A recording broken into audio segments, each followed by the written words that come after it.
ဆရာမခဏလောက်အချိန်ပေးလို့ရမှာ ဟုတ်ရပါတယ်ဟုတ်ပြောပါ ကျွန်တော်လေးနှလုံးယောဂနဲ့ပတ်သက်ပြီးတော့လေဘူးတုတလေးအချို့သိကြလို့ပါဆရာမ ဟုတ်ကဲ့ပါဟုတ် ဟိုလေးနှလုံးယောဂဆိုတာလေ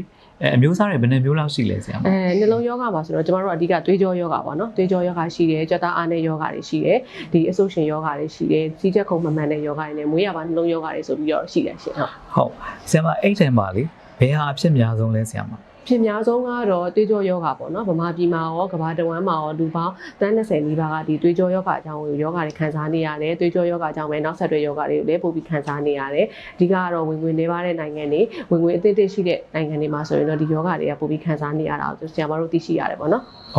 ဟုတ်ဆရာမအဲ့ဒါဆိုရင်လေဆရာမနှလုံးသွေးကြောပိတ်တယ်ဆိုတာဘယ်လိုယောဂမျိုးလဲဆရာမ နှလုံးသွေးကြောပိတ်တယ်ဆိုတာတော့ကျမတို့ကဒီကြွက်သားကိုအဓိကပေးရတဲ့သွေးရနေပေးတဲ့အောက်ဆီဂျင်ဟာဒီကြွက်သားကိုရောက်တဲ့နေရာမှာသွေးကြောလမ်းကြောင်းမှာစီတွေစုပုံလာတယ်စီတွေစုပုံလာတဲ့အတွက်ကြောင့်မလို့သွေးစီးဆင်းမှုကိုဟန်တာဖြစ်စေတယ်တချို့ခါတလေကျရင်လုံးဝပိတ်သွားတာမျိုးကိုခေါ်တယ်ပေါ့နော်အဲ့ဒါမှကျမတို့ခေါ်တဲ့ heart attack လို့ဆိုတာမျိုးကိုခေါ်တာပါဟုတ်တခါတလေကျလို့ရှိရင်လေရုပ်ရှင်တွေထဲမှာအမေတွေရုပ်တရက်စိတ်လှုပ်ရှားပြီးတော့ရန်စိတ်ဖိစီးမှုများတဲ့ခါမှာဆိုရင်မအောင့်နေဆိုပြီးဖြစ်သွားကြတယ်ပေါ့နော်အဲ့လိုမျိုး heart attack လို့ခေါ်တာပါဟုတ်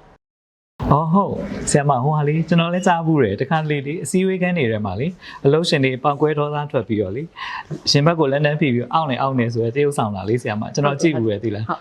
ဒါနဲ့အိမ်ဆရာမဒီယောဂကိုအဓိကဖြစ်စေတဲ့အကြောင်းအရာဘာလဲဆရာမ အဓိကကတော့ပေါ့နော် cholesterol လို့ခေါ်တဲ့သွေးထဲမှာအဆီဓာတ်တွေကများလာပြီးတော့စုပုံလာပြီးတော့သွေးကြောတွေကိုပိတ်စေတာမျိုးဖြစ်ပါတယ်။ဒါအပြင်တခြားဘာကြောင့်ဖြစ်နိုင်လဲဆိုလို့ရှိရင်စီးကျိုယောဂ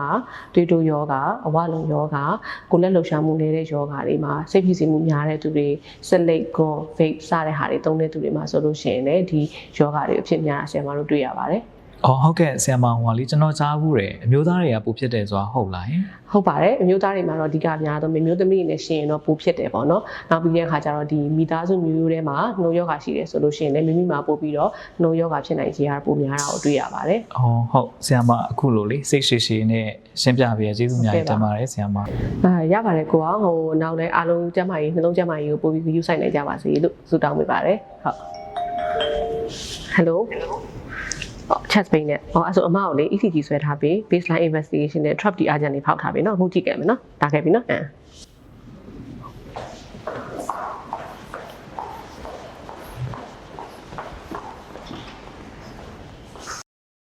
ဆရာကျွန်တော်အဖေကလေဒီလိုရုတ်တရက်ကြီးရင်ဘတ်ထဲကအဲ့လိုအောင်လာတာကြီးအသက်ရှူခတ်နေရကြီးဒီအပိုင်းတွင်ခဏဖြစ်နေရဆရာကြီးအဲ့ဒါကြောင့်ကျွန်တော်ကလေနှလုံးသွေးကြောပိတ်တာလားနှလုံးသွေးကြောရင်များဘာဖြစ်နေလဲဆိုပြီးစိုးရိမ်ပြီးတော့လေအခု medical check up လာလုပ်တာဆရာအခု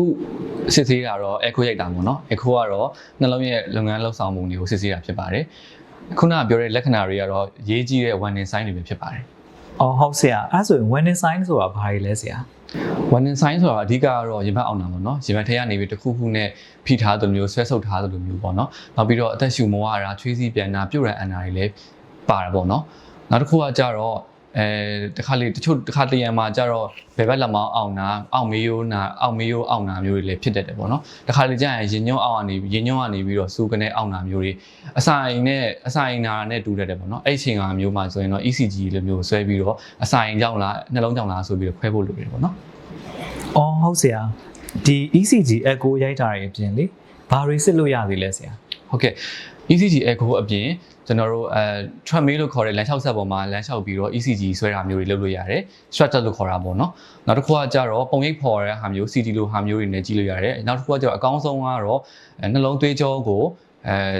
စစ်ဆေးတဲ့လုပ်ငန်းဆောင်တာပေါ့နော်coronary angiogram လို့ခေါ်တယ်အဲ့ဒါမျိုးတွေလုပ်လို့ရပါတယ်ဟုတ်ဆရာဒါဆိုရင်အဖေကဒီလိုရုတ်တရက်ရင်မဲ့အောင်လာလို့ရှိရင်ပေါ့နော်အိမ်မှာအရေးပေါ်ဘာလုပ်လို့ရလဲဆရာ